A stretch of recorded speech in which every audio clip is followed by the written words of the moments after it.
परभणीमध्ये काही दिवसापूर्वी एका समाजकंटकाने डॉक्टर बाबासाहेब आंबेडकर यांच्या पुतळ्यासमोरील संविधानाची तोडफोड केली। त्यामुळे आंबेडकरी जनतेमध्ये एकच उद्रेक पाहायला मिळाला। या घटनेला कारणीभूत असलेल्या आरोपीवर देशद्रोहाचा गुन्हा दाखल करावा, प्रकरणाची उच्चस्तरीय चौकशी व्हावी। पोलिसांनी बेदम मारहाण केलेल्या व न्यायालयीन कोठडीत मयत झालेल्या सोमनाथ सूर्यवंशी यांच्या कुटुंबियांना न्याय मिळावा, अशी मागणी आज भारतीय बौद्ध महासभेच्या वतीने करण्यात आली।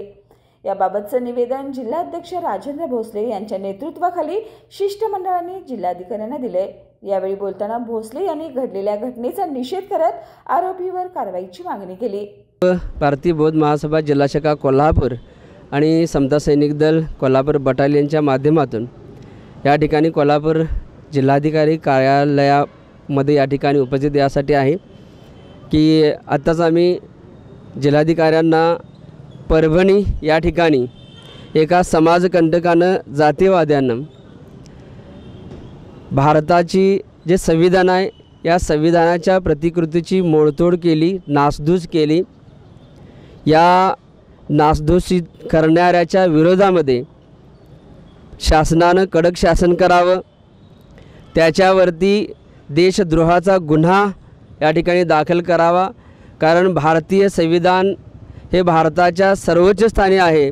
या देशाचा कारभार फक्त आणि फक्त भारतीय संविधानाच्या माध्यमातून चालतो आणि म्हणून या ठिकाणी ज्या समाजकंटकानं हे दुष्कृत्य केलेलं आहे त्याला जरी अटक केली असली तरी त्याच्यावरती साधक बाधक गुन्हे दाखल न करता डायरेक्ट त्याच्यावरती देशद्रोहाचा गुन्हा या ठिकाणी शासनानं घालायला पाहिजे आणि त्याला कडेकोट अशा प्रकारचा त्याचा बंदोबस्त करायला पाहिजे। यासाठी या ठिकाणी आम्ही उपस्थित आहोत। त्याचप्रमाणे याच्या समर्थनामध्ये त्याच्या विरोधामध्ये जे आमचे बांधव आहेत, संविधान प्रेमी आहेत, असे अनेक बहुजन बांधव याने आंदोलन या ठिकाणी हातात घेतलं।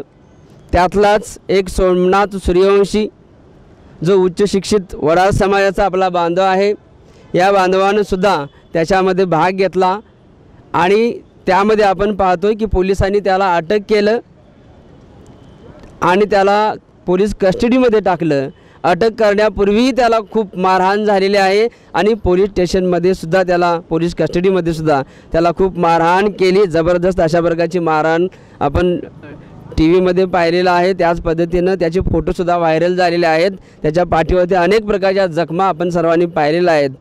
तर या ठिकाणी मी भारतीय बौद्ध महासभा आणि समता सैनिक दलाच्या मताने या पोलीस प्रशासनाचा सुद्धा जाहीर अशा प्रकारचा निषेध या ठिकाणी नोंदवतोय आणि या समाजकंटकाला पोलीस प्रशासनाला सुद्धा जे जाब विचारला पाहिजे आणि त्यांच्यावरती सुद्धा खटले दाखल झाले पाहिजेत, अशी आमची या ठिकाणी मागणी आहे। आणि ज्यानं हे दुष्कृत्य केलेलं आहे, ज्या समाजकंटकानं संविधानाच्या विरोधामध्ये जाऊन हे जे दुष्कृत्य केलेलं आहे त्याला कडेकोट अशा प्रकारचं शासन व्हावं, देशद्रोहाचा गुन्हा त्याच्यावरती दाखल करावा, अशी आमची या ठिकाणी मागणी आहे।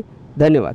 जय भीम। यावेळी संतोष भुयेकर, सतीश माणगावकर, दादासाहेब गायकवाड, उत्तम जाधव, संपत घोलप, प्रदीप कांबळे, किरण माळवी, अमोल हिरवे आदी उपस्थित होते।